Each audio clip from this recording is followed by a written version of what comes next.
लोकांचा बघण्याचा दृष्टिकोन असा असतो की अरे यांना काय आयतं मिळालंय. जर सक्सेस झाले तर असं असतं की हा काय तुम्हाला सगळं इझिली मिळालं. पुण्याच्या बाहेर काम करायचं होतं, कारण पुण्यामध्ये ऑलमोस्ट सगळे वडिलांना ओळखतात. त्याच्यामुळे मला अशा ठिकाणी काम करायचं होतं जिथे मला कोणी ओळखत नाही, जिकडे मला स्वतःच्या हिमतीवरती काम करता येईल, स्वतःचं मेरिट प्रूव्ह करता येईल, स्वतःचं कॅलिबर प्रूव्ह करता येईल. मला लाईफ स्किल्स सुद्धा शिकायला मिळाल्या, की फक्त हे नाही की बिझनेस मधल्या गोष्टी मी शिकले, लाईफ स्किल्स सुद्धा. एकटं कसं राहायचं, एकटं कसं स्वतःला मॅनेज करायचं, इंडिपेंडेंटली पब्लिक ट्रान्सपोर्टनी कसं कम्युट करायचं. 7 दिवस 18 ते 20 तास दिवसाला मी काम करत होते. मला माहिती होतं 6 महिन्यामध्ये मला वडिलांना जॉईन करायचं त्या काळात. म्हणजे एक क्वालिटी नाही, भरपूर क्वालिटीज आहेत. 3 सांगा. बरं 3 सांगते. चिकाटी, हार्ड वर्क, त्याला काहीही सबस्टिट्यूट नाही आहे. You have to be hard working. There is no shortcut to success, as we all know. नोकियाचं काय झालं? Nokia was one of the leading players in the telecom industry. आज ते त्यांचं नावच आपण ऐकत नाही, कारण त्यांनी ती झेप घेतली नाही. Innovating, that is another very important aspect. Innovate करायलाच लागतं. तुम्ही तुमच्या जर्नीमध्ये असं कोणतं फेलियर आहे तुम्हाला वाटलं की आता हे मेजर सेटबॅक आहे? Suppose all your employees work like entrepreneurs, like they own the company. They will take the company to a next level. Yes. And I think that is something which all of us should aim at having, intrapreneurs in the company.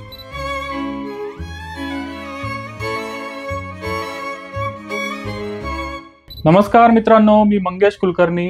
Unbeaten business स्टोरीच्या नवीन एपिसोडमध्ये सगळ्यांचं स्वागत. आजचा episode आपल्या सगळ्यांना नक्कीच inspire करेल, कारण guest आहे त्याच ताकदीचे आहेत. मित्रांनो, अशा काही उदाहरणं आहेत. उदाहरणार्थ राजीव बजाज, संजीव बजाज, रतन टाटा किंवा कुमार मंगलम बिर्ला या लोकांना त्यांचा फॅमिली बिझनेस मिळाला, त्यांना एक प्लॅटफॉर्म मिळाला. पण त्याच्यावर त्यांनी जे काही बिल्ड केलं आहे त्याचं देशाला अभिमान असतो आणि त्या ग्रुपला अशा लेवलला ते नेऊन ठेवतात की यांना फॅमिली बिझनेसचा एक प्लॅटफॉर्म मिळाला. त्याचं खरोखर त्यांनी काहीतरी एका चांगल्या गोष्टीमध्ये ट्रान्सफॉर्मेशन केलेलं असतं. आजच्या गेस्ट आहेत तशाच आहेत. त्या सेकंड जनरेशन एंटरप्रेन्योर आहेत. आजच्या आपल्या गेस्ट आहेत त्या साज टेस्ट प्लांट प्रायव्हेट लिमिटेडच्या executive director Rujuta Jagtap. Ma'am, तुमचं स्वागत आहे. Thank you so much. साज टेस्ट प्लांट प्रायव्हेट लिमिटेड ही पुण्यातली एक नामांकित कंपनी, ऑटोमोबाईल सेक्टरमध्ये ज्या दिग्गज कंपन्या आहेत मित्रांनो, बजाज ऑटो असेल, हिरो मोटोकॉर्प असेल, अगदी अशोक लेलँड आणि मर्सिडीज सारख्या कंपन्यांना त्या त्यांच्या सर्व्हिसेस देतात. त्याचबरोबर आपला बिझनेस करताना कुठंतरी नेटवर्किंग आणि जे काही बिझनेस वाढवण्यासाठी आणि दुसऱ्या बिझनेसेसला मदत करण्यासाठी जे प्लॅटफॉर्म्स आहेत, Maratha chamber of commerce, Indo American chamber of commerce, अशा प्लॅटफॉर्म्समध्ये त्या ॲक्टिव्हली काम करतात. अनेक मोठ्या पदावर त्यांनी त्या संस्थांमध्ये कामही केलेलं आहे. तर असा हा एकंदरीत सगळा त्यांचा अनुभव आपल्याला आज नक्कीच भरपूर काही शिकून जाईल. मॅम, पुन्हा एकदा तुमचं स्वागत. माझा सगळ्यात पहिल्यांदा जाणून घ्यायचं आहे की तुम्ही जे आता तुमची जी कंपनी आहे ती एक्झॅक्टली करते काय? So firstly thank you Mangesh, and thank you UBS group या संधीबद्दल. सो बेसिकली आमची कंपनी जी आहे SAJ test plant private limited, ही माझ्या वडिलांनी सुरू केली in 1969, 31 August to be precise. आणि ते स्वतः COEPचे बी मेकॅनिकल इंजिनियर आहेत. आणि त्या काळामध्ये त्यांना इनफॅक्ट 100% स्कॉलरशिप मिळालेली होती. आणि त्यांनी टेक्निकल स्कूलिंग पण केलं. 8वी 9वी 10वीमध्ये त्यांनी टेक्निकल स्कूलिंग आणि नॉर्मल स्कूलिंग केलं. त्याच्यामध्ये पण ते टॉपर होते. COEP मधनं त्यांनी मेकॅनिकल इंजिनिअरिंग केलं, त्याच्यामध्ये त्यांना 100% स्कॉलरशिप मिळाली. आणि त्या काळामध्ये त्यांचे 60% बॅचमेट्स US ला गेले टू परस्यू द मास्टर्स. आणि त्यांनी एकमेव होते ज्यांनी ती पूर्ण स्कॉलरशिप नाकारली आणि ही कंपनी त्यांनी सुरू केली व्हरांड्यामध्ये त्यांच्या घराच्या, आणि मग नंतर गराजमध्ये. आता का केली तर हे पर्टिक्युलर प्रोडक्ट्स जे आहेत जे आम्ही मॅन्युफॅक्चर करतो, इंजिन व्हेकल ट्रान्समिशन टेस्टिंगसाठी डायनोमोमीटर्स मॅन्युफॅक्चर करतो, इलेक्ट्रिक व्हेकल टेस्ट सिस्टम्स बनवतो, dynamometers, control systems, data acquisition software, हे सगळं आपण बनवतो. सो त्या काळामध्ये हे प्रोडक्ट्स जर्मनी आणि UK हे 2च कंट्रीजमधनं इम्पोर्ट व्हायचे आणि 2च कंपनीज होत्या फक्त. आणि इंडियामध्ये प्रॉब्लेम काय होता तर हे सगळे मोठ्या कंपनीज जे आहेत त्यांनी हे प्रोडक्ट्स घेतलेले, पण वर्षोनवर्ष त्यांना सर्व्हिस मिळत नव्हती. त्यांचा मेन प्रॉब्लेम होता local service, local manufacturing. Make in India काहीच कोणी बनवत नव्हते ह्या क्षेत्रामध्ये. सो वडिलांनी त्याच्यामुळे स्कॉलरशिप नाकारून हे त्यांनी इम्पोर्ट सबस्टिट्यूशन म्हणून ही सुरू केली ही कंपनी. आणि त्या काळात जेव्हा अगदीच it was like very difficult and challenging times, अशी त्यांनी सुरुवात केली. आता आमच्या कंपनीला 55 इयर्स कंप्लीट झाले, तर आम्ही 56 इयरमध्ये आहोत. आणि ह्या 56 इयर्समध्ये we have supplied more than 6500 installations to more than 1000 customers. and more than 1,000 dynamometers we've exported overseas to all the global markets. So अशी पूर्ण जी म्हणता येईल कन्सेप्ट टू कमिशनिंग आम्ही सगळं करतो आणि ह्याचं पूर्ण श्रेय ऑफकोर्स मी माझ्या वडिलांना देते, कारण त्यांनी सुरू केली आणि अजूनही he is 80 years old, he is running 79 complete. अजूनही फुल टाईम काम करतात, अतिशय शार्प माइंड आणि आमच्या क्षेत्रातले ते जगभर सगळ्यात रेप्युटेड पर्सन मानले जातात for his experience and expertise in this particular field. So I am fortunate to be born to a father like this and he is my role model and he is my inspiration. आणि ही आमची कंपनी niche company आहे. Mechatronics ह्याचं core competence आहे आणि capital goods क्षेत्रामध्ये पडते. अच्छा, तुम्ही बेसिकली प्रोडक्ट जे टेस्टिंगसाठी लागणारं इक्विपमेंट आहे ते तुम्ही ऑटोमोबाईल कंपन्यांना विकता. करेक्ट. आणि फक्त ऑटोमोबाईल नाही, ओके. सो हे सगळे जे आहेत ऑटोमोबाईलमध्ये जातं, locomotive, aerospace, auto ancillaries, education market म्हणजे सगळी टेक्निकल इन्स्टिट्यूट्स आहेत, रिसर्च इन्स्टिट्यूट्स आहेत, ERAI सारखे, IITs किंवा इंजिनिअरिंग कॉलेजेस सारखे. सो हे सगळ्या डायव्हर्स क्षेत्रांमध्ये जातात हे सगळे equipments. So any prime mover has to be tested. ते इंजिन असो, व्हेकल असो, ट्रान्समिशन असो, ट्रान्सॲक्सल असो, मोटर असो, हे सगळ्याला टेस्टिंग लागतं. आणि production testing, endurance testing, performance testing, सगळ्या टाईपचं टेस्टिंग आणि ते टेस्ट इक्विपमेंट्स आपण बनवतो. म्हणून खूप नीश क्षेत्र आहे. आणि आम्ही तर इनफॅक्ट एकुलते एक प्लेअर होतो. आम्ही मोनोपॉली होतो इनिशियली सुरू केलं तेव्हा, आणि मग लिबरलायझेशन नंतर ऑफकोर्स ओव्हरसीज कॉम्पिटिशन आली आणि थोडी मशरूमिंग कॉम्पिटिशन भारतामध्ये सुद्धा आहे.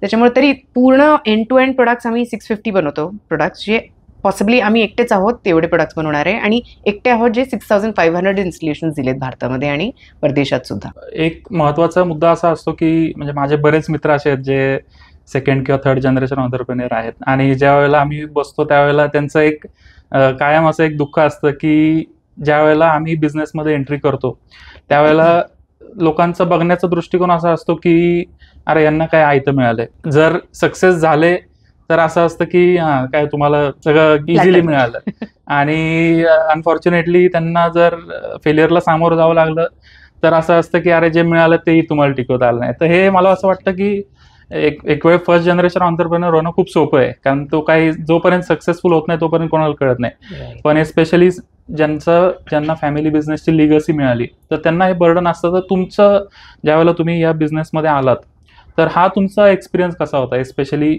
सेकंड जनरेशन असल्यामुळे? खूपच महत्त्वाचा प्रश्न आहे मंगेश, आणि ह्याचं मला खूप महत्त्वाचं उत्तर असं द्यायचं आणि त्याच्याबरोबर टेकअवे पण द्यायचं आहे. सो मी जेव्हा माझं ग्रॅज्युएशन केलं, कॉमर्समध्ये केलं, MBA इंटरनॅशनल मार्केटिंगमध्ये केलं, आणि इमिडिएटली त्याच्यानंतर इनफॅक्ट माझे वडील म्हणाले की जॉईन कर बिझनेस. पण मला मात्र बाहेर काम करायचं होतं, आणि ह्या पुण्यामध्ये सुद्धा नाही, पुण्याच्या बाहेर काम करायचं होतं, कारण पुण्यामध्ये ऑलमोस्ट सगळे वडिलांना ओळखतात. त्याच्यामुळे मला अशा ठिकाणी काम करायचं होतं जिथे मला कोणी ओळखत नाही, जिकडे मला स्वतःच्या हिमतीवरती काम करता येईल, स्वतःचं मेरिट प्रूव्ह करता येईल, स्वतःचं कॅलिबर प्रूव्ह करता येईल, आणि ते केल्यानंतर बिझनेसमध्ये यायचं होतं. तर मी डायरेक्टली बिझनेसमध्ये आले असते MBA करून तर मग सगळ्यांनी मला बॉसची डॉटर आहे त्याच्यामुळे त्यांनी मला शिकवलं नसतं किंवा माझे मिस्टेक्स कॅमोफ्लॅज केले असते. सो त्याच्यात मला शिकायला पण नसतं मिळालं, आणि इन द प्रोसेस मला प्रूफ पण स्वतःला करायला मिळालं नसतं. त्याच्यामुळे मला दुसरीकडे काम करायचं होतं. वडील ऑफकोर्स त्याच्या अगेन्स्ट होते, पण माझ्या आईनी सपोर्ट केलं. माझ्या आईनी त्यांना सांगितलं की तिला करू दे थोड्या वेळासाठी काम बाहेर, आणि मग येऊ दे. मग तिचं ऐकून त्यांनी शेवटी 6 महिन्याची प्रमोशन मला दिली. आणि माझ्या MBA जेव्हा मी 2002 मध्ये मी पासआउट झाले सिम्बायसिसमधनं, रिसेशन इयर होता त्या काळामध्ये, अजिबात इनफॅक्ट वर्स रिसेशन होतं त्या काळामध्ये, आणि एक्झॅक्टली. आणि त्याच्यामध्ये मग आम्हाला बेसिकली कॉलेजतर्फे फक्त दोन कंपनीजला अलाउड होतं अप्लाय करायला, आणि आम्ही नव्हतं चूज करत, ते कॉलेजेस चूज करून देत होतं की हे 2 तुम्हाला प्रत्येकी 1 किंवा 2 कंपनीज फक्त दिल्या त्यांनी की तुम्ही ह्यांना अप्लाय करायचं प्लेसमेंटसाठी. सो आम्हाला चॉईस पण नव्हता दिला. तर माझ्या पदरात पडल्या टाटा स्टील आणि HDFC. आता HDFC आणि टाटा स्टील म्हटल्यानंतर एक बँकिंग, एक मॅन्युफॅक्चरिंग. सो मला ऑब्व्हियसली माझं इव्हेंच्युअल गोल होता वडिलांना जॉईन करायचं, म्हणून मी म्हटलं ठीक आहे मॅन्युफॅक्चरिंग मध्ये आपण जाऊया. म्हणून मी HDFC नाकारून टाटा स्टीलमध्ये जॉईन झाले आणि मुंबईला गेले. सो पहिल्यांदा लाईफमध्ये टोटली वेगळ्या सिटीमध्ये राहिले, आणि इथे माझं आयुष्य असं होतं की पूर्ण शोफर ड्रिव्हन गाडी ऑलवेज होती आणि व्हेरी प्रोटेक्टेड एन्व्हायरमेंट. व्हेरेज मला इनफॅक्ट नॉर्मल पर्सनचं लाईफ जगायचं होतं. मला स्कूलमध्ये असताना सुद्धा सायकलनी जायचं होतं, रिक्षाने जायचं होतं, बाकी सगळे स्टुडंट जसे यायचे तसे. सो ते मला इथे कधी करायला मिळालं नाही, म्हणून मी मुंबईला जाऊन ते सगळं केलं. मी लोकलनी प्रवास केला, मी BSTच्या बसेसनी प्रवास केला. त्याच्यामध्ये मी तुम्हाला सांगते मंगेश, मला लाईफ स्किल्स सुद्धा शिकायला मिळाल्या, की हम्म. फक्त हे नाही की बिझनेस मधल्या गोष्टी मी शिकले, लाईफ स्किल्स सुद्धा, एकटं कसं राहायचं, एकटं कसं स्वतःला मॅनेज करायचं Independently. इंडिपेंडेंटली, लोकल किंवा पब्लिक ट्रान्सपोर्टने कसं कम्युट करायचं. सो त्याच्यामुळे मला कशाची कधी भीती राहिलीच नाही. जरी मी प्रोटेक्टिव्ह एन्व्हायरमेंट मधनं आलेले, पण ते मी तिकडे जे शिकले त्याच्यातनं मला प्रचंड लाईफ स्किल्स आणि बिझनेस स्किल्स दोन्ही शिकायला मिळाल्या. आता तिथे जेव्हा मी गेले, 6 महिन्याची जी अवधी दिलेली मला वडिलांनी, ते मी 4.5 years स्ट्रेच केली. कारण मला एवढं शिकायला मिळत होतं की 3 वर्ष मी ते इंटरनॅशनल सेल्स अँड मार्केटिंग बघत होते, सगळ्या पूर्ण जगभरातल्या countries. So round the clock मी 7ही दिवस काम करायचे, कारण मिडल ईस्ट त्यावेळेस सॅटर्डे संडेला काम करायचं. करेक्ट. आणि आपले नॅशनल हॉलिडेज त्यांचे नसतात, त्याच्यामुळे मी नॅशनल हॉलिडेजवरती पण काम करत होते. तर 7ही दिवस 18 ते 20 तास दिवसाला मी काम करत होते. आणि मला माहिती होतं 6 महिन्यामध्ये मला वडिलांना जॉईन करायचं त्या काळात. आणि मग ऑफकोर्स एवढ्या अपॉर्च्युनिटीज येत गेल्या, एवढं शिकायला मिळत गेलं की मग मी ते 6 महिन्याचं 4.5 वर्ष, त्याच्यातले 3 वर्ष इंटरनॅशनल बिझनेस हँडल केलं सगळ्या ग्लोबल मार्केटसाठी, आणि 1.5 वर्ष domestic sales and marketing handle केलं महाराष्ट्राच्या रिजनसाठी. अच्छा. मग शेवटी वडिलांना बायपास त्यांचं झालं, आणि मग ते म्हणाले की आता यू कम नाव, कारण मला तुझी गरज आहे. मग इनफॅक्ट त्या काळात मला आठवतं 2006ची गोष्ट आहे, I was 26 years old at that time. मला कंट्री हेडची अपॉर्च्युनिटी मिळालेली होती टाटा स्टील तर्फे, की आता तू इथं मिडल ईस्ट, नॉर्थ अमेरिका किंवा ऑस्ट्रेलिया, न्यूझीलंड ची कंट्री हेड होऊ शकतेस. तर ती संधी होती. तो एका साईडला ती संधी कंट्री हेडची, कारण इंटरनॅशनल एक्सपोजर कधी मिळालं नव्हतं, तिकडे जाऊन काम करायचं. भारतामध्ये काम करायचं येस, पण आउटसाईड ऑफ इंडियाचं एक्सपोजर पण वेगळं निराळं असतात, त्याच्यातनं शिकायला पण वेगळ्या गोष्टी मिळतात. खरं ते करून आले असतं तर अजून जास्ती डायमेन्शन मिळालं असतं मला. पण त्या काळामध्ये मग ऑफकोर्स वडिलांचं बायपास जस्ट झालेला, so he said I want you back. आणि मग मी ते डिक्लाईन केलं ऑफर टाटा स्टीलची टू बिकम कंट्री हेड. आणि मग I join my father in 2006 मे.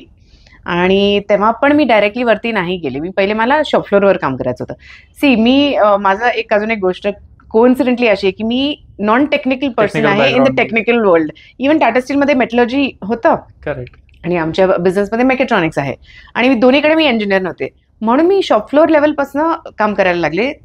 म्हणजे मी माझा टेक्निकल बॅकग्राऊंड नसल्यामुळे त्याच्यामध्ये I can learn the technology on the ground, on the job. So इथे सुद्धा मी वर्कर बरोबर बसायचे, डायनोज बनवायचे, डिबरिंगचे ऑपरेशन्स करायचे.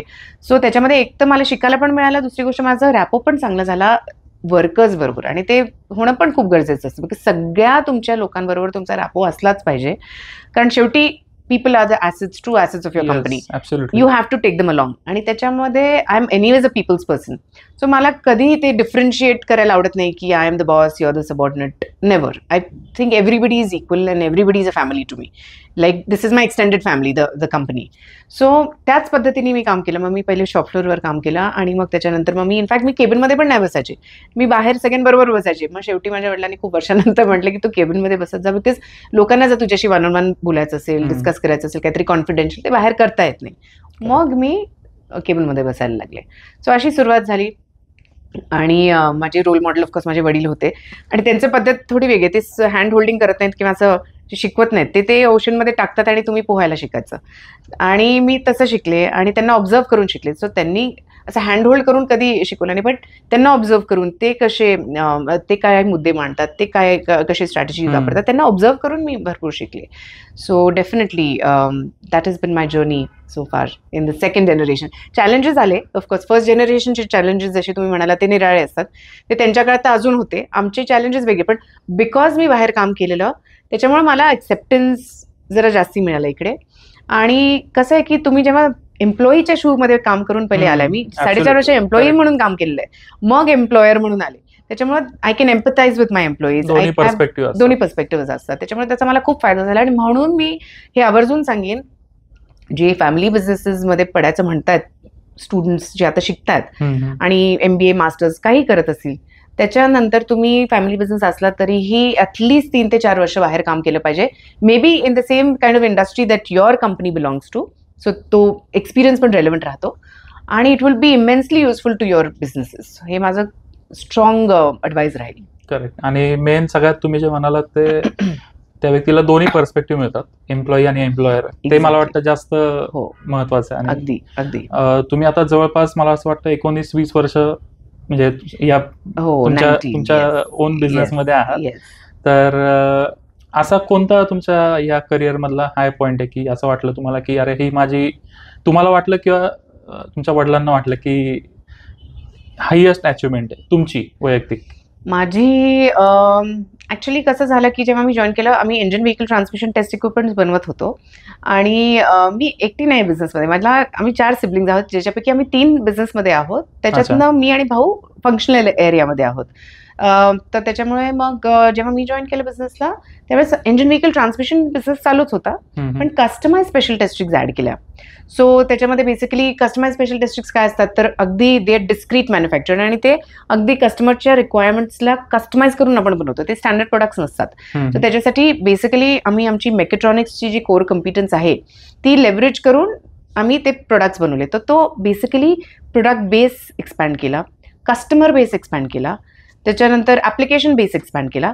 हे मी एकटी नाही, तर ऑफकोर्स मी आणि माझा भाऊ आम्ही मिळून केलं, कारण तो टेक्निकली मी कमर्शियल मार्केटिंग आहे, तर आम्ही परफेक्ट कॉम्प्लिमेंटरी आहोत एकमेकांना.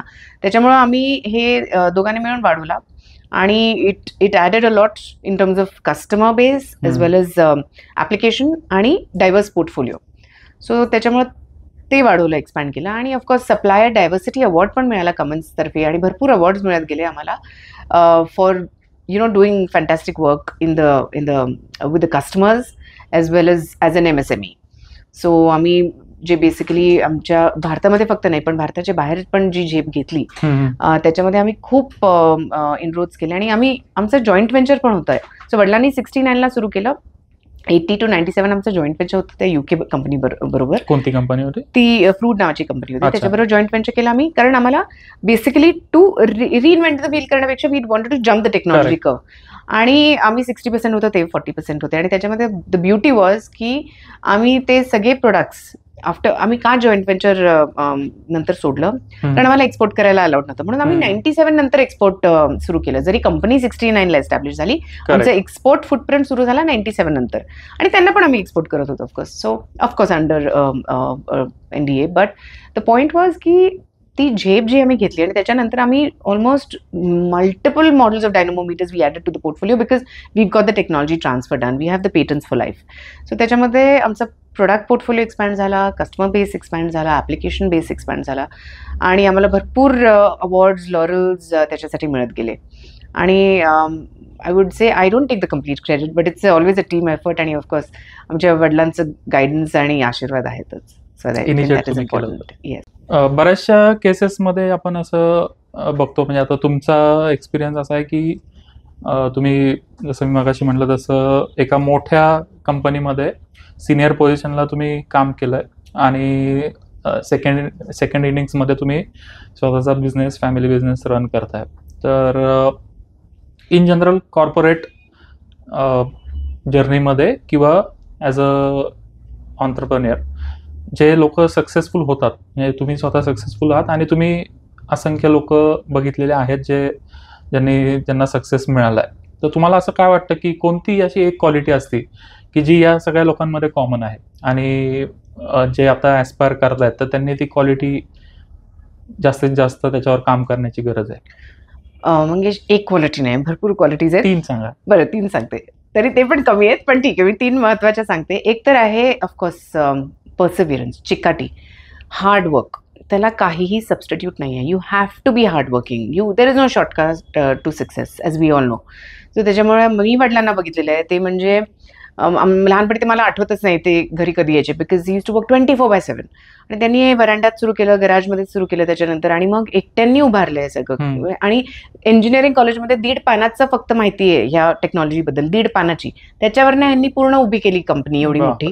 आणि national award for import substitution मिळालं, एक्सपोर्ट प्रमोशन अवॉर्ड मिळालं, पारखे अवॉर्ड मिळालं त्यांना त्या काळामध्ये, अर्ली 70s. हे सगळे प्रेस्टिजियस अवॉर्ड्स त्यांना मिळाले. का तर त्यांनी ते एक तर विजन होती त्यांची विच वॉज एक्स्ट्रीमली स्ट्रॉंग. त्याच्या मागे प्रचंड पर्सिव्हिरन्स, प्रचंड हार्डवर्क, आणि ते अजूनही तेवढे हार्डवर्किंग आहेत. सो त्याला first is perseverance, extreme perseverance and hard work. Second is of course I think taking people along, that is also very important. एक तर आपण सुरू करणं काहीतरी, पण ते शेवटी स्केल अप करण्यासाठी आपल्याला टीम लागते. त्या टीमला आपल्याला मेंटोरिंग करायला लागतं, गायडन्स द्यायला लागतं, ट्रेन करायला लागतं, आणि टेकिंग पीपल अलॉंग. शेवटी आपली विजन, मिशन हे पुढे नेण्यासाठी आणि स्केल अप करण्यासाठी we need a great team. So being a team player, that is very important. आणि of course having a futuristic outlook and changing with times ते खूप महत्वाचं आहे. बिकॉज आय मीन लाईक माझ्या वडिलांनी 56 इयर्स पहिले कंपनी सुरू केली आणि त्याच्यानंतर 5 डेकेड्समध्ये केवढे चेंजेस झालेले आहेत. जर त्यांनी त्याच पद्धतीने ठेवली असती कंपनी आणि त्याच पद्धतीने ते काम करत राहिले असते तर मग आउटडेट होऊन लाईक नोकियाचं काय झालं. Nokia was one of the leading players in the telecom industry. आज ते त्यांचं नावच आपण ऐकत नाही कारण त्यांनी ती झेप घेतली नाही. सो तसे भरपूर एक्झाम्पल्स आहेत आपल्या समोर. सो त्याच्यामुळं adapting to change, embarking on the new changes, taking the new technologies, innovating, that is another very important aspect. Innovate करायलाच लागतं तुम्ही. बिकॉज जर तुम्हाला कंपनी तुमची USP, युनिक सेलिंग प्रॉपोजिशन पाहिजे त्याच्यासाठी you have to innovate and come out with always newer products which are extremely innovative and create that market and you will always be the market leader then. But you have to keep innovating and keep coming out with latest technology solutions, which we keep doing. So hey, I think continuous process आहे. Yes, absolutely. 3 गोष्टी महत्वाच्या आहेत. चिकाटी पाहिजे, परसिव्हरन्स, त्याच्यानंतर लोकांना बरोबर घेऊन गेलं पाहिजे. सगळं मीच करेल असं होऊ शकत नाही आणि कंटिन्युअसली तुम्हाला चेंज करत राहावं लागेल, इनोव्हेट करत राहावं लागेल. बऱ्याच वेळेला आपण असं बघतो की आपल्याला असं वाटतं की म्हणजे एज्युकेशनच्या जागी आहे पण शेवटी प्रॅक्टिकल ज्यावेळेला आपण गोष्टी करतो त्यावेळेला सगळ्याच गोष्टी सक्सीड होत नाहीत. 10 पैकी 2, 3, 4, 5 गोष्टी शेवटी फेलियर्स हे येतातच. तर आणि फेलियर्स ज्या गोष्टी शिकवतात कोणतंच कॉलेज शिकवू शकत नाही. तर या तुमच्या जर्नीमध्ये असं कोणतं फेलियर आहे की तुम्हाला वाटलं की आता हे मेजर सेटबॅक आहे किंवा असं काहीतरी झालं आणि त्यातून तुम्ही काय शिकलात आणि कसं त्यातून पुढे आलात? फॉर्च्युनेटली टू बी ऑनेस्ट मला असं काय failure I did not have to face a failure yet. I mean, fortunately, but a challenge म्हणता येईल. Let me put it as challenge. कारण फेलियर असं नाही आहे आणि मी सेकंड जनरेशन मध्ये असल्यामुळे मला चॅलेंजेस आय थिंक आले आणि त्याला आपण ऑफकोर्स सोल्युशन्स डिव्हाइस केले. फॉर एक्झाम्पल आता आमची कंपनी एकमेव होती जी ह्या क्षेत्रामध्ये होती राईट. आता 56 इयर्सचा एक्सपिरियन्स असल्यामुळे तेवढे लोक पण सगळे ट्रेन केलेत आम्ही. तर पोचिंग खूप व्हायला लागलं कारण कस्टमर्सला काय आहे की रेडीमेड मॅनपॉवर पाहिजे होती आणि रेडीमेड कुठनं मिळणार तर आमच्या कंपनीमध्ये साजबंद घ्या.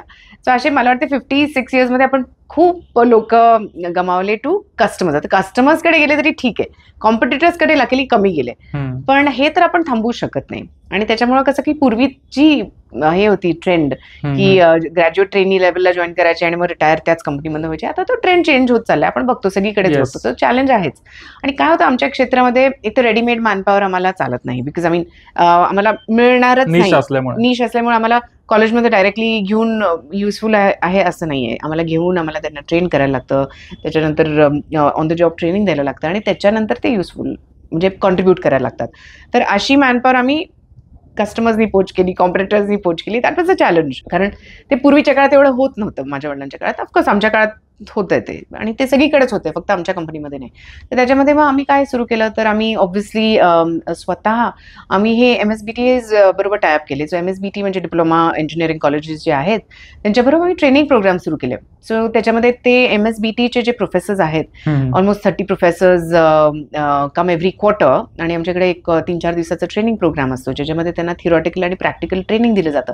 आता आम्ही जर फॅकल्टीलाच ट्रेन केलं तर ते त्यांच्या स्टुडंट्सला पण ट्रेन करतील. तर बेसिकली आम्ही फॅकल्टीजला ट्रेन करतो, त्याच्यातनं ते पर्कोलेट डाऊन होतं स्टुडंट्सपर्यंत. आणि हे जास्तीत जास्त आम्ही ट्रेन करायचा प्रयत्न करतो म्हणजे उद्या आम्हालाच उठून ती मॅनपॉवर युजफुल राहील आणि आम्हाला अशी ॲटलीस्ट नॉलेजेबल मॅनपॉवर मिळेल. सो आम्ही ते प्रयत्न करतो. सो आमचे भरपूर असे ट्रेनिंग प्रोग्राम झालेत, फॅकल्टी ट्रेनिंग प्रोग्राम झालेत MSBTच्या फॅकल्टीज बरोबर. आणि ट्रेनिंग आम्ही ARIचा MTech प्रोग्राम होता तो आम्ही जॉईंटली रन केला ज्याच्यामध्ये पूर्ण टेस्टिंग वर्टिकल आमच्या इकडे केलं. सो त्याच्यातनं MTechचे लोक तयार झाले. असे आम्ही भरपूर प्रमाणात आम्ही ट्रेनिंग द्यायचा प्रयत्न करतो so that we eventually can have a bigger pool of trained people from our field. Correct. तुमचाही प्रॉब्लेम सॉल्व्ह होतो, इंडस्ट्रीलाही त्याचा फायदा होतो. Win win situation. एक्झॅक्टली. आणि एम्प्लॉयमेंटसाठी लोकांनाही फायदा होतो. अगदी अगदी अगदी. आपण मागच्या 1-2-3 दिवसापासून बोलतोय तर मला असं वाटतं की एक चांगली गोष्ट जी कॉमनली पाहायला मिळत नाही, तुमचं इंग्लिश खूपच चांगलं आहे. तर असं एक हे असतं म्हणजे ज्या लोकांना इंग्लिश बोलता येत नाही किंवा त्यांचं आपण म्हणतो ना की काहीतरी कारण शोधायचं, तर असं लोक दाखले देतात की इंग्लिश काय एक लँग्वेज आहे, त्याने काय असं फरक पडतोय. तुम्हाला शेवटी तुमचं प्रोडक्ट चांगलं असेल, सर्व्हिस चांगली असेल तर जमेलच. पण माझं वैयक्तिक मत असं आहे की इंग्लिश आली तर नुकसान नाही आहे, झाला तर फायदाच आहे. बरोबर. तर काय वाटतं तुम्हाला की एस्पेशली महाराष्ट्रीयन क्राऊड जे आहे ते इंग्लिश न आल्यामुळे किंवा येतंय पण बोलत नाहीत, त्याच्यामुळे बऱ्याचशा ऑपॉर्च्युनिटीज जातात. Absolutely. So Mangesh, very relevant question. एक तर मला सांगायला आवडेल की मी ऑफकोर्स मी केम्ब्रिज एज्युकेशन केलं इंग्लिशमध्ये, त्याच्यामुळे माझं इंग्लिश चांगलं आहे. पण मला कौतुकास्पद हे सांगायचं आहे की माझे वडील मराठी मीडियमचे आहेत, माझी आई मराठी मीडियमची आहे आणि माझे वडील माझ्यापेक्षा चांगलं इंग्लिश बोलतात. अच्छा. कसं तर ते त्यांच्यात जिद्द होती शिकायची. सो ते इंग्लिश पेपर्स वाचतात, इंग्लिश बुक्स वाचतात, त्याच्यामुळे वाचन प्रचंड प्रमाणात करतात बोथ माय पेरेंट्स.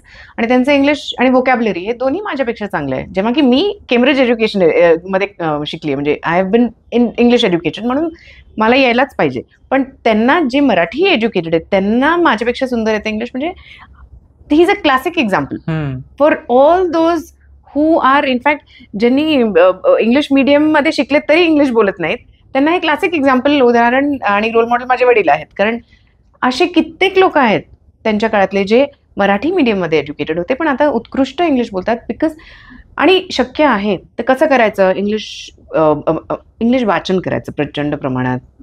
मॅगझिन्स असतील, न्यूजपेपर्स असतील. आजकाल तर लकीली त्या काळामध्ये हे ऑनलाईन चॅनल्स नव्हते, काहीच नव्हतं. त्या काळात हे स्ट्रगल करून करायचे. आता तर सगळं प्लॅटरवर आहे. Online learning, e learning programmes आहेत, ऑनलाईन पॉडकास्ट आहेत, ऑनलाईन ट्रेनिंग आहे, ऑडिओ बुक्स आहेत, कितीतरी गोष्टी आहेत. आता तर इनफॅक्ट इझी झालं आहे इंग्लिश शिकणं. इनफॅक्ट माझे ओळखीतले काय स्टार्टअप्स आहेत जे ह्याच्यावरतीच काम करतात, basically to teach English to people who don't know English, to masses. आणि हे प्रचंड प्रमाणात, आणि आता तर आय वुड से खूप इझी झालं आणि करायलाच पाहिजे. बिकॉज मी सांगते तुम्हाला, शेवटी काय आहे, English is a business language. आपल्या भारतामध्ये सुद्धा सगळ्यांना माहिती आहे. तर त्याच्यामुळे जर तुम्हाला एकतर तुमच्या क्षेत्रामध्ये यू वॉन्ट टू एक्सेल, सगळेच काय मराठी स्पीकिंग नसतात. महाराष्ट्रामध्ये ठीक आहे, पण तुम्ही महाराष्ट्राच्या बाहेर गेला, साऊथ इंडियन माणसाला येणार आहे का नाही, नॉर्थ इंडियन माणसाला येणार का, नॉट नेसेसरी. तर तुम्हाला जर त्यांच्याबरोबर बिझनेस करायचा असेल तर भारतामध्येच तुम्हाला इंग्लिश येणं गरजेचं आहे. त्याच्यानंतर झाली झेप आउट ऑफ इंडिया, त्याच्यात तर मास्टच आहे.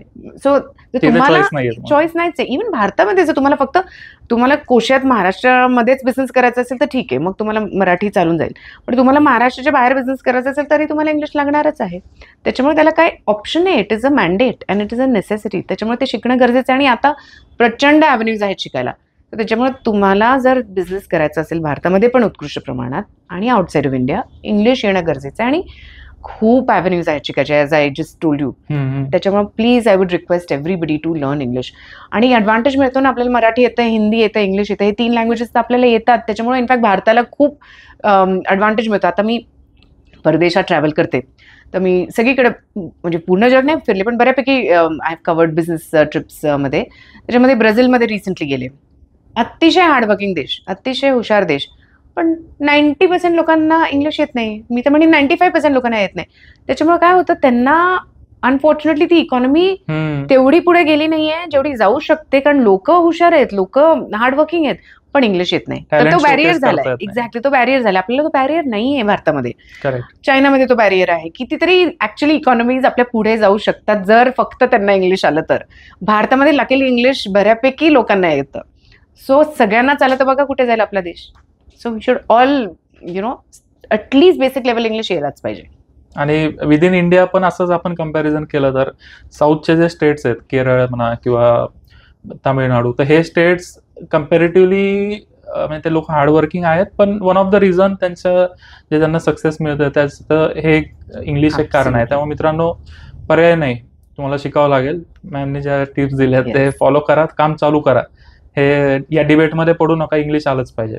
तुमच्या बाबतीत अजून एक, ज्यावेळेला मी तुमची लिंक्डइन प्रोफाईल बघितली त्यावेळेला पुण्यासारख्या शहरामध्ये अशा संस्था आहेत जसं Maratha chamber of commerce, Indo American chamber of commerce. म्हणजे तिथं जर एखादा उद्योजक गेला तर, मी जास्त एक्सप्लोअर केलं नाही पण मला त्याची पॉवर माहिती आहे. तर त्यातूनच खूप काही होऊ शकतं. तर माझा प्रश्न असा आहे की नेटवर्किंगसाठी किंवा या ज्या संस्था आहेत या संस्थांचा आपण कसा उपयोग करून घेतला पाहिजे? परत खूप इम्पॉर्टंट क्वेश्चन आहे Mangesh. I tell you what, me accidentally पडले ह्याच्यामध्ये. जेव्हा मी 2006 साली आले मुंबईवरनं परत आणि वडिलांना जॉईन केलं बिझनेसमध्ये, तेव्हा मला ब्रिटिश बिझनेस ग्रुप आणि Marathi chamber of commerce industries and ॲग्रिकल्चरमध्ये आमची कंपनी मेंबर होतीच, म्हणून मी जायला सुरू केलं ॲज अ मेंबर. आणि मग गेले तर मग मी बघितलं ह्याचा भरपूर फायदा. Even Indo American chamber of commerce, या तिन्ही चेंबर्समध्ये मी ॲज अ मेंबर जायला सुरू केलं, because we were already members. सुरू केल्यानंतर इनफॅक्ट माझे वडील ऑफिस बेरर होते MCCI मध्ये. ते खूप काळ ऑफिस बेरर होते आणि त्याच्यामध्ये त्यांना मी बघितलं की त्याचा ते भरपूर म्हणजे त्यांना ते कॉन्ट्रीब्यूट करायचे चेंबरला, आणि त्यांना ते obviously it was a satisfying thing for him because is doing something for society.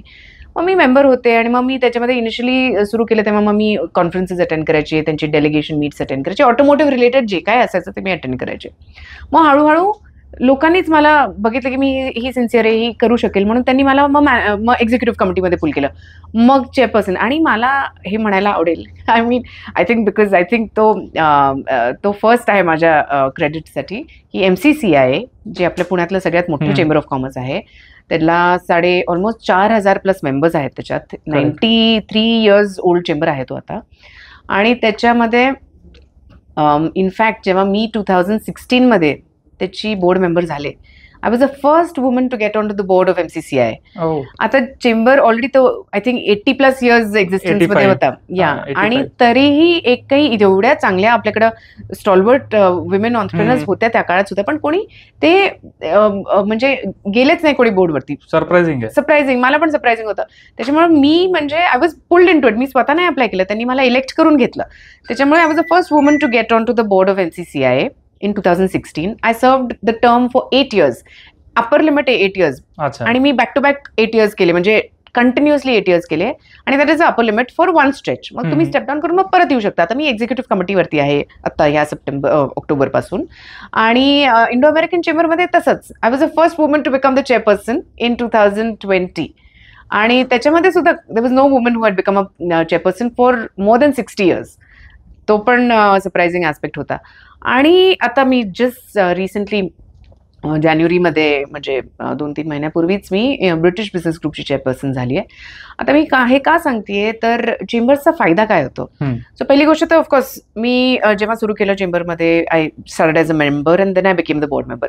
आता ॲज अ बोर्ड मी तुम्हाला सांगितले फायदे. ॲज अ मेंबर काय होते, मेंबर म्हणून तुम्हाला फायदा काय होता, तुम्हाला तिकडे कॉन्फरन्सेस तुमच्या फील्डमधले अटेंड करता येतात, तिथे हेल्प डेस्क असतात, तिथे नेटवर्किंग होतं, तिथे तुम्हाला वेगळ्या सिमिलर इकोसिस्टमचे लोक भेटायला मिळतात. ते ॲज अ मेंबर तुम्हाला फायदा होतो फॉर एक्झाम्पल.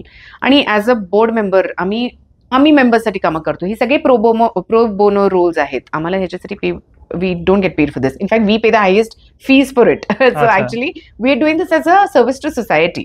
सो ह्याच्यामध्ये आम्ही आमच्या मेंबर्ससाठी काय करतो तर आम्ही गव्हर्नमेंट बरोबर लायझनिंग करतो. कारण भरपूर मेंबर्सला चॅलेंजेस असतात त्यांच्या बिझनेसमध्ये, त्यांना भरपूर काय काय हर्डल्स येत राहतात. सो आम्ही गव्हर्नमेंट बरोबर लायझनिंग करतो की बाबा कुठल्या पॉलिसीज गव्हर्नमेंटनी कशा बनवायला पाहिजे ज्याच्यानी या लोकांना फायदा होईल. बिझनेस फ्रेंडली पॉलिसीज पाहिजे, आणि ते त्यांच्यापर्यंत नेण्याचं काम आम्ही करतो. त्याच्यानंतर भरपूर आता GST आलं, भरपूर नवे आता AI आलंय, इंडस्ट्री 4.0 आलंय, अशा भरपूर नवे टेक्नॉलॉजीज येत जातात. त्याच्यावरती मग आपण तिथे कॉन्फरन्सेस कंडक्ट करतो, आणि majority are free. So we are trying to give free knowledge to all the members and non members so that they can all benefit. Upskilling केल्यानंतरच आपल्याला बिझनेसमध्ये फायदा होणार आहे. इनफॅक्ट कोविडमध्ये तुम्हाला माहिती आहे, कोविडमध्ये आम्ही किती हजारोनी आम्ही फ्री ऑनलाईन प्रोग्राम्स केलेले कंडक्ट, आणि त्याचा भरपूर लोकांना फायदा झाला. ज्याच्यामध्ये बेसिकली अपस्किलिंग जे प्रोग्राम्स होते, नेटवर्किंग जे प्रोग्राम्स होते, सगळं ऑनलाईन. आता ऑनलाईन ऑफलाईनचा ॲडव्हान्टेज पण झालाय की तुम्ही घर बसल्या किंवा ऑफिसमध्ये बसल्या तुम्ही भरपूर ट्रेनिंग अवेल करू शकता. एक्झॅक्टली. त्याच्यामुळे आपण ॲज आय सेड, एक तर फायदा होतो गव्हर्नमेंट लायझनिंग करून मेंबर्ससाठी मेंबर फ्रेंडली पॉलिसीज करायची. इनफॅक्ट चेंबरमध्ये 45 डेजचा जो पेमेंट टर्मचा मुद्दा होता, तो 45 डेज MSME साठी पेमेंट टर्म्स व्हायला पाहिजे. हे भरपूर प्रमाणात आय थिंक MCCIला क्रेडिट जायला पाहिजे, कारण आम्ही तिथनं खूप रिप्रेझेंटेशन केले गव्हर्नमेंटला त्याच्यासाठी. त्याच्यानंतर मग डेलिगेशन्स, इनकमिंग डेलिगेशन्स, आउटगोईंग डेलिगेशन्स असतात. त्याच्यामध्ये फायदा काय होतो की डेलिगेशन तर्फे जर तुम्ही गेला परदेशात किंवा डेलिगेशन्स इकडे येतात तिकडनं, ते बघत असतात bilateral alliances, so strategic alliances. तिथनं जे डेलिगेशन येतात त्याचा फायदा काय होतो की त्यांना जॉईंट व्हेंचर्स साठी पार्टनर्स बघायचे असतात, त्यांना त्यांचे प्रोडक्ट इथं विकायला सर्व्हिस करायला पार्टनर्स बघायचे असतात, त्यांना ट्रेडिंग पार्टनर्स बघायचे असतात, त्यांना टेक्नॉलॉजी द्यायची असते इकडे. सो टेक्नॉलॉजी अलायन्स होऊ शकतं, स्ट्रॅटेजिक पार्टनरशिप होऊ शकते, ट्रेडिंग पार्टनरशिप होऊ शकते, एजन्सी घेऊ शकतात, असे भरपूर प्रमाणाचे अलायन्सेस होऊ शकतात. तो तिकडच्या डेलिगेशनचा तो फायदा होतो, कारण ते येतात त्यांची टेक्नॉलॉजी घेऊन, जी आपल्या भारतात नाही आहे आता. सो त्या टेक्नॉलॉजी बरोबर collaboration is way ahead.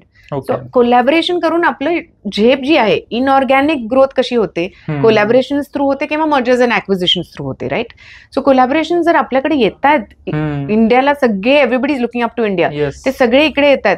So why not partner with them. सगळंच आपण स्क्रॅच शून्यातनं करण्याची गरज नाही, कारण त्याला तो time. Exactly. So work smart instead of reinventing the wheel, join hands with experts and then get that technology in to the country ना. तो पण एक परफेक्ट रूट आहे.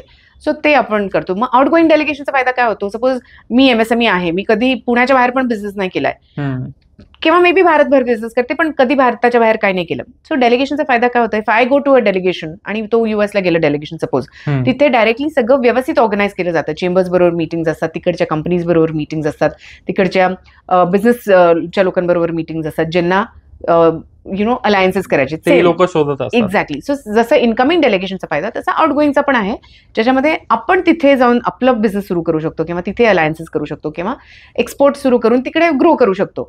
सो दोन्ही डेलिगेशनचा फायदा होतो, इनकमिंग अँड आउट गोईंग. ते आपण चेंबर्समध्ये करतो ऑफकोर्स. आणि नेटवर्किंग, भरपूर कॉन्फरन्सेस केले जातात ज्याच्यामध्ये नॉलेज शेअरिंग होतं, एक्सपर्ट्स येतात इंडस्ट्रीमधले, नॉलेज शेअरिंग करतात, तर त्याच्यामध्ये नॉलेज शेअरिंग पण होतं प्लस नेटवर्किंग होतं. नेटवर्किंगमध्ये एकमेकांकडनं शिकायला मिळतं आपल्याला, ते पण आहे. आणि भरपूरदा असं होतं, लाईक फॉर एक्झाम्पल मी MSME सेक्टरला बिलॉंग करते, राईट. जेव्हा मी चेंबरमध्ये गेले तेव्हा मला भरपूर माझ्यासारखे MSMEचे first generation, second generation, third जनरेशनची ऑन्टरप्रेनर्स भेटले.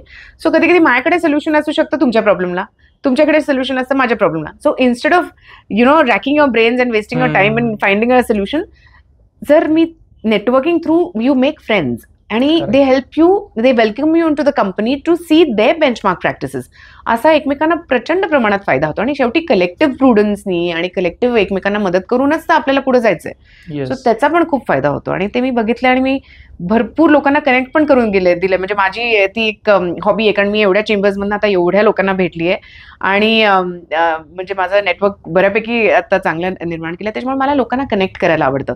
सो मला म्हणजे may be I don't have the solution you need, but I know somebody else who has a solution you need, किंवा मला माहिती आहे की तुमचा एकमेकांबरोबर सिनर्जीज आहेत तुमच्या बिझनेसेसमध्ये. I connect them out of hobby. Absolutely I don't charge a penny for this. This is my way of giving back to society. So I love to help people and then it helps them further to grow their businesses also. So ते पण मी करते. आणि I also help people, advising them, mentoring them, helping them, giving guidance on any aspect of business. ते मला out of hobby मी करते ते, आणि that I really enjoy doing after my working hours.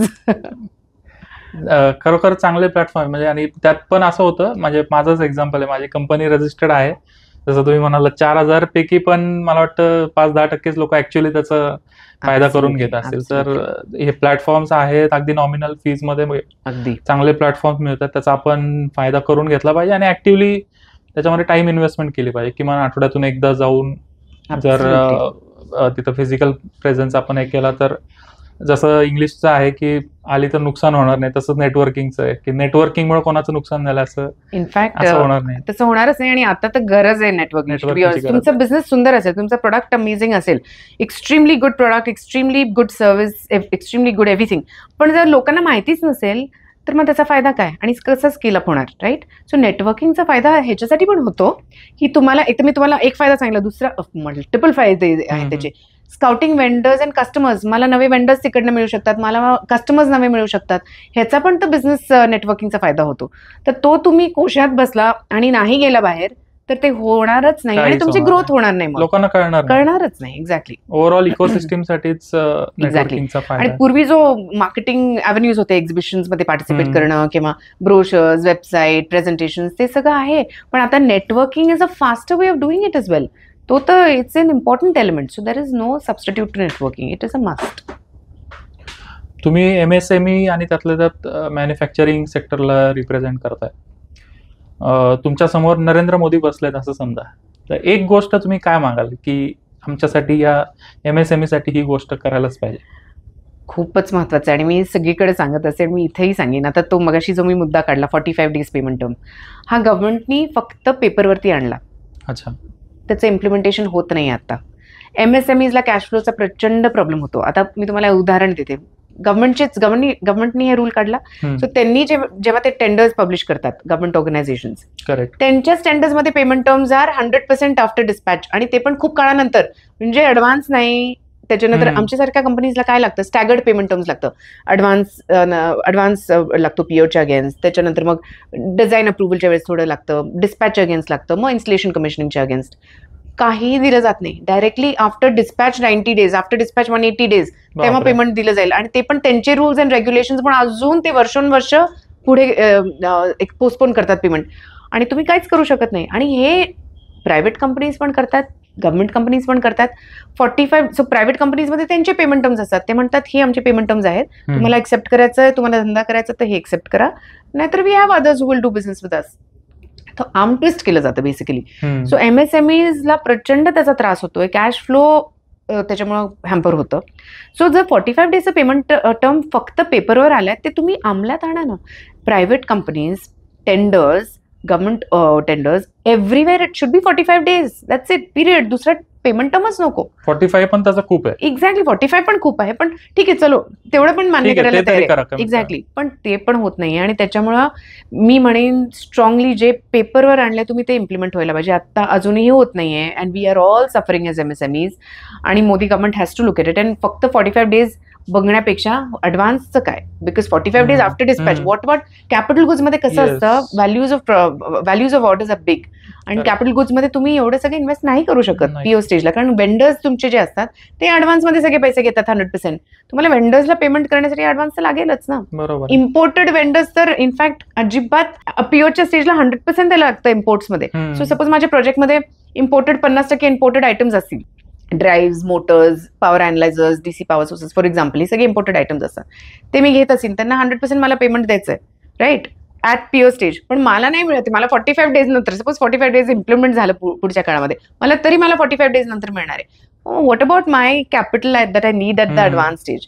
तो कुठेतरी ते व्यवस्थित विचार करून त्यांनी तो पेमेंट टर्म बनवायला पाहिजे. I think it should be, ideally it should be advance, against design approval, against dispatch, and then stage wise, but it should be, and everything 100% should come within 45 days. So 45 days मध्ये 100% नकोय, 100% सुरू व्हायला पाहिजे from PO, पण मिळायला पाहिजे by 45 days all put together. असं ते डिवाइस केलं पाहिजे, मग त्याचा फायदा होईल MSMEजला. नाहीतर हे चॅलेंजेस होतच राहतील, आणि MSMEजला कितीतरी वाइंड अप झाले, कॅश फ्लोज आणि फायनान्स, लिक्विडिटी क्रंच झाला की संपलं. एक्झॅक्टली. आणि त्याच्यामुळेच कुठेतरी मला असं वाटतं की एम्प्लॉयमेंट जनरेशन वगैरे हे जे बेसिक गोष्टींवर आपण अजूनही स्ट्रगल करतोय. तर वन ऑफ द रिझन हे आहे. आम्ही पण एक रिस्पॉन्सिबल मीडिया म्हणून आमच्या परीने हा मुद्दा डेफिनेटली पॉलिसी मेकर्स पर्यंत घेऊन जाण्याचा प्रयत्न करू. या निमित्ताने चांगला पॉइंट इथं एक आपण त्याच्यावर डिस्कशन केलं. बिझनेस ग्रुप बरेच आहेत, म्हणजे काही फेमस असतात, काही फेमस नसतात, पण तुमचा आवडता बिझनेस ग्रुप किंवा बिझनेसमन असं कोण आहे? तो फेमस नसला तरी चालेल, तर कोण आहे आणि का तुम्हाला ते असं वाटतं की हेच नंबर 1? Again good question. हो, खूप आहेत, ॲज यू राईटली सेड, खूप लोकांना मी रोल मॉडेल मानते, पण मला आता एक नाव घ्यायचंच असेल फक्त, तर मला वाटतं मी रतन टाटाजी, लेट रतन टाटाजींचं नाव घेईन. Because very humble soul. म्हणजे मी अनफॉर्च्युनेटली त्यांना कधी भेटू नाही शकले, पण त्यांचे जे मी स्टोरीज ऐकल्या आहेत, त्यांच्याबद्दल जे ऐकलं आहे, व्हेरी हंबल सोल. म्हणजे एकतर imagine non technical running such a big technical empire. ते he was an architect, he was running such a big empire, आणि with such down to earth personality. म्हणजे एकतर he empowered people, he delegated work to people, he empowered them, आणि he led by example. Very humble, down to earth, absolutely down to earth person till the very end. I think त्याच्यातनं शिकायला खूप मिळतं, आणि माझ्या वडिलांचं पण तेच फिलॉसॉफी आहे. Being ethical, very important. Business सगळ्या पद्धतीने येऊ शकतो, पण एथिकल बिझनेस करणं सगळ्यात महत्त्वाचं. आणि today's day and age it's even more difficult to do ethical business, but if you stick to your ethics, you will definitely, may be you will grow slowly, तुमची ग्रोथ स्लो होईल, ethically काम केलं तर. पण sustainable शेवटी असेल ते. Sustainable असेल, तुम्हाला पीस ऑफ माइंड आहे, you can get a peaceful sleep in the night, you have no regrets of doing that.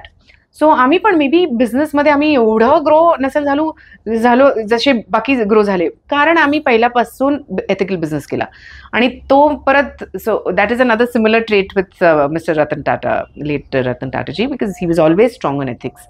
So same thing we follow. We are very ethical. I believe in humbleness, ethics, being extremely down to earth, taking people along, leading by example, आणि creating intrapreneurs. Intrapreneurs काय असतात तर employees, आपल्या कंपनीमधले जे employees असतात ते स्वतः entrepreneurs सारखे जेव्हा काम करतात त्याला एंटरप्रेनर म्हणतात. ओके. इनफॅक्ट ह्याला मी क्रेडिट देईन प्राचे प्रमोद चौधरीजींना. त्यांनी ही कन्सेप्ट सुरू केली आणि त्यांनी अवॉर्ड सुरू केले ह्याच्यासाठी. सो त्यांनी इंट्राप्रेनर्स अवॉर्ड सुरू केले, ज्याच्यामध्ये बेसिकली तुम्ही नॉमिनेट करू शकता तुमच्या कंपनीमधले ते एम्प्लॉईज जे एंटरप्रेनर्स सारखे काम करतात, ते स्वतःची कंपनी आहे असं करतात काम, त्या लोकांना ते अवॉर्ड द्यायचे. आणि त्याच्यातनं अजून लोक मोटिवेट होतात की even I should work like this. आणि ही मुवमेंट स्प्रेड व्हायला पाहिजे. म्हणजे if suppose all your employees work like entrepreneurs, like they own the company, they will take the company to a next level. Yes. And I think that is something which all of us should aim at having, intrapreneurs in the company. Naveen term आहे आणि मला वाटतं पूर्ण एफिशियन्सीचं जे graph आहे तो all together next लेवलला जाईल हे जर Absolutely. प्रत्येकाने फॉलो केलं तर. Absolutely. आजकाल असा ट्रेंड आहे की कॉलेजमध्ये ड्रॉपआउट होणं, काही असतात एक्झाम्पल, झेप्टो वगैरे आहे, पण मला असं वाटतं ते ज्याला आपण म्हणतो की फार रेअर केस असतं. तसंच प्रत्येकाचं होईल असं नाही. तसंच एक आता सध्या फॅड म्हणा किंवा काय असं एक डिस्कशन बऱ्याच मोठ्या प्रमाणावर होतं की MBA ला तुम्ही 10-15 किंवा 20 लाख रुपये घालण्यापेक्षा ते पैसे तुम्ही त्या पैशाचा बिझनेस करा आणि तो जरी फेल गेला तरी तो तुम्हाला भरपूर शिकवेल जे तुम्हाला MBA शिकवणार नाही. तर तुम्हाला काय वाटतं, मला आज माझं ग्रॅज्युएशन झालंय तर मी डायरेक्टली बिझनेसमध्ये पैसे शिकावं, भले failure success what ever may be, का मी फॉर्मल एज्युकेशन MBA करून मगच करिअरला सुरुवात करावी? टू बी ऑनेस्ट दोन्हीला प्रोज अँड कॉन्स आहेत आणि वेगवेगळ्या ह्याला वेगवेगळे डिमेन्शन्स आहेत. फॉर एक्झाम्पल आता मी अजूनही तो ट्रेंड आहे, जर तुम्हाला पहिले जॉब करायचं असेल पहिले आणि मग तुम्हाला तुमचं काय स्टार्टअप करायचं असेल किंवा तुमच्या फॅमिली बिझनेसला जॉईन करायचं असेल, पण तुम्ही पहिले काम करणार असाल, ते क्लिअर जर असेल, मग तुम्हाला MBA ची डिग्री असणं गरजेचं आहे. बिकॉज आता कंपनीज रिक्रूट करताना बघतातच ना, पोस्ट ग्रॅज्युएशन मिनिमम पाहिजेलच आहे त्यांना. करेक्ट. तर तुम्ही जर पोस्ट ग्रॅज्युएट झालात तर मग कंपनीज तुम्हाला रिक्रूट करतील, तुम्हाला ते एक्सपोजर मिळेल आणि त्याच्यानंतर मग तुम्ही तुमचं स्टार्टअप करू शकता किंवा मग फॅमिली बिझनेसला जॉईन करू शकता. आणि I feel to be honest there is no harm in doing masters. माझं म्हणणं काय की एव्हरीबडी शुड डू इट. आहे ना, सगळ्यांना PhD करायची गरज नाहीये, पण पोस्ट ग्रॅज्युएशन पर्यंत केलं तर, कारण ती फॉर्मल एज्युकेशन झालं, त्याच्यानंतर एनी विच वेज आपण त्याच्या पुढे most people don't do anything after post graduate. पण पोस्ट ग्रॅज्युएशन पर्यंत आपल्याला नॉलेजच मिळतंय ना, सर नॉलेज मिळतच असेल आणि त्याच्यानंतर जर आपण आपलं इथं स्टार्टअप केलं किंवा बाहेर काम करून मग स्टार्टअप केलं किंवा फॅमिली बिझनेस जॉईन केला, त्याचा फायदाच आहे. सो मला तरी वाटतं फक्त एकच मी आय थिंक रेकमेंड करीन की जर आता तो ट्रेंड आहे, आमच्या काळात तो ट्रेंड नव्हता. जेव्हा मी 2000 मध्ये माझं ग्रॅज्युएशन केलं तेव्हा ट्रेंड नव्हता की तुम्ही काम करून मग MBA करा, पण आता तो ट्रेंड आहे executive MBA. Exact no MBA, पण त्याच्या पहिले 1-2-3 वर्ष काम करणं. अच्छा, ओके. फुल टाइम MBA करायचा. ओके. पण त्याच्या पहिले 2-3 वर्ष काम केलं तर कसं होतं की then you can relate the theory to practice. Yes, आमच्या काळात तसं नव्हतं because I graduated 2000. So that time it was the trend की companies will not give you a job unless you were an MBA. Of course मी करू शकले असते माझ्याच कंपनीमध्ये काम आणि मग त्याच्यानंतर MBA केलं असतं, पण I didn't want to do that. I want to follow the pattern at that time, फ्लोमध्ये. एक्झॅक्टली. त्याच्यामुळे तसं केलं. पण आता जर तुम्ही मला ॲडवाइस विचारला तर डेफिनेटली ग्रॅज्युएशन नंतर 1-2-3 ॲटलीस्ट 3 वर्ष काम करा, त्याच्यानंतर मास्टर्स करा. पण नॉर्मली कसं MS केलं तर ते इमिडिएटली करायला लागतं because it is more of a specialisation, right. But MBA is overall management knowledge, ते तुम्ही 2-3 वर्षानंतर केलं पाहिजे. इनफॅक्ट कॉलेजेस पण वेटेज देतात. क्रायटेरियाच आहे आता. एक्झॅक्टली. कॉलेजेसमध्ये वगैरे करेक्ट, त्याच्यात तर क्रायटेरियाच आहे तो मॅन्डेट. सो तुम्ही जर 2-3 वर्ष 3-4 वर्ष काम करून MBA केलं तर त्याचा भरपूर फायदा होतो डेफिनेटली. पण मास्टर्स जर करायचं असेल MS, which is a specialisation in a functional or in a qualification, तर ते त्याच्यात ते करावं. लगेच करायला पाहिजे, बिकॉज ते तुम्ही mechanical, mechatronics, what ever it is that you have, हम्म. बिकॉज इट्स म्हणजे तुमच्या क्वालिफिकेशनचं मास्टर्स येते, ते Correct. तुम्हाला इमिडिएटली केलं पाहिजे. पण हे जे MBA ते तुम्ही ॲटलीस्ट 3-4 वर्षानंतर केलंच पाहिजे आणि करायला पाहिजे, बिकॉज कसं आहे की at the end of the day त्याचा फायदा होतो, नाही असं नाही. आणि त्याच्यानंतर तुम्हाला एकदाच तर करायचं आहे, ते केल्यानंतर then it's going to help you, be it in business, be in a startup, be it in your job. So you should do it definitely. इंडियामध्ये बऱ्याच मोठ्या प्रमाणावर स्टार्टअप कल्चर आता चालू झालंय आणि प्रत्येकाला असं वाटतं की छोटं का असेना पण आपलं स्वतःचं काहीतरी असावं. चांगली गोष्ट आहे, पण अल्टिमेटली काय की सक्सेस रेट कमी आहे खूप. तर जेवढे जास्तीत जास्त लोक सक्सीड होतील तेवढं इकॉनॉमीसाठी चांगलं आहे. तर जे यंग एंटरप्रेन्युअर्स आता हा शो बघतायत, तर त्यांना जर एक ॲडवाईस द्यायची असेल जेणेकरून त्यांना तुमच्यासारखं त्या लेवलचं सक्सेस मिळावं, तर ती एक ॲडवाईस काय असेल? परत खूप ॲडवाइसेस आहेत, पण I am going to try and just keep it little short, कारण मला थोड्या 2-3 गोष्टी तरी सांगायच्या आहेत. कारण कसं आहे की एक गोष्ट म्हणजे स्टार्टअप करायच्या पहिले विचारपूर्वक करा, काय करायचं, मार्केट स्टडी करा. म्हणजे रँडमली सगळे करतात म्हणून नका करू. Study the market, what does the market need, आणि accordingly suppose there is no need of the market but you create a need in the market, that is also fine. एक तर नीड आहे आणि प्रोडक्ट नाही आहे, तुम्ही त्याला cater करू शकता की नीड आहे मार्केटमध्ये पण हे प्रोडक्ट इम्पोर्ट होतात आता, जसे माझ्या वडिलांनी केलं की Correct. नीड होती मार्केटमध्ये पण इंडिजिनियस कोणीच नवीन मॅन्युफॅक्चरर segment नव्हता आणि इंडियामध्ये कोणीच बनवत नव्हता प्रोडक्ट, त्याच्यामुळे ते त्यांनी make in India story adopt केली, right. So you can either identify need ज्याच्यामध्ये इम्पोर्ट होतात ते प्रोडक्ट्स इथे भारतामध्ये, तर तुम्ही जर इंडिजिनियसली तुम्ही ते बनवलं, तुम्हाला तर माहिती आहे मेक इन इंडियावरती भारत किती फोकस करतोय आता, त्याच्यामुळे तुम्हाला तो ॲडव्हान्टेज मिळतो मेक इन इंडियामधले प्रोडक्ट्स केले तर. सो त्याच्यामुळे तुम्ही आयडेंटिफाय करा which are the products being imported and India does not manufacture. Okay. Try and see, that has a huge potential. Government is trying to make in India. That is one. The other thing is maybe there is no product existing. You create a demand for that. For example, there could be many, like smartphones कुठे होते, smartphone create करून demand create झाली त्याच्यात, कोणाला माहिती पण नव्हते what a smartphone is, right. Smartphones were created and given to the market and that is in fact the need was never there. It came and then we realise oh this is so important, this is so useful. So असे पण होऊ शकतं की तुम्ही काहीतरी innovate करून आणता मार्केटमध्ये आणि तुम्ही त्याचं मार्केट निर्माण करता आणि नीड निर्माण करता. So that is another way of thinking of doing business, right. So हे खूप महत्त्वाचं आणि रिसर्च करणं खूप महत्त्वाचं आहे त्याच्यासाठी. म्हणजे असंच उठून स्टार्टअप सुरू केलं just because India is having a startup focus, it doesn't work like that. कारण म्हणून तर कमी युनिकॉर्न्स होतात आणि भरपूर फोल्डअप पण होतात.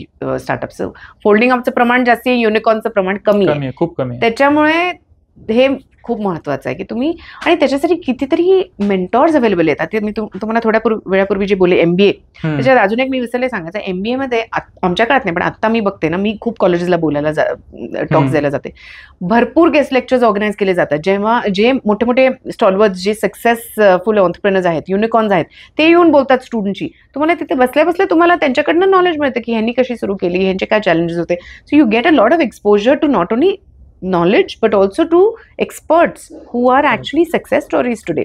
तर ते पण मिळतं. सो असंच हे मेंटॉरशिप पण मिळतं. आता भरपूर संस्था आहेत, लाईक दी इंदास एंटरप्रेन्योर्स म्हणून एक संस्था आहे, टाय, सिलिकॉन व्हॅलीमध्ये सुरू झालेली. त्याच्यामध्ये त्यांच्याकडे प्रोग्राम्स आहेत, नर्चर प्रोग्राम, अस्पायर प्रोग्राम, हे सगळे स्टार्टअपसाठी आहेत, ज्याच्यामध्ये ते बेसिकली नर्चर प्रोग्राममध्ये ते नर्चर करतात, मेंटॉर्सला अटॅच करून देतात एक स्टार्टअपसाठी, आणि ते मेंटॉर्स रिलिजियसली त्यांना मेंटॉरिंग करत राहतात, गायडन्स मिळतो. इमॅजिन माझ्या वडिलांना कुठे होतं मेंटॉर, म्हणजे ही डिड इट हिमसेल्फ, आणि जर मेंटॉर मिळाला तर तुम्हाला ती स्पीड अप होते जर्नी. सो ते तुम्हाला म्हणजे basically it helps you in speeding up. त्याच्यामुळे ह्या काळामध्ये स्टार्टअप करणं खूप युजफुल आहे, कारण तुम्हाला मेंटॉर्स मिळतात, तुम्हाला नर्चरिंग मिळते, तुम्हाला हँड होल्डिंग मिळते, तुम्हाला स्केलिंग अप मिळते, तुम्हाला फंडिंग मिळते. अरे अगेन माझ्या वडिलांच्या काळात कुठे होते हे private equity fund, VCs and private equity, हे सगळे नव्हते. त्यांना बँकेतनं एक्झॅक्टली वडिलांकडनं त्यांनी थोडंसं भांडवल घेतलं आणि थोडंसं बँकेनी दिलं आणि तशी सुरुवात झाली.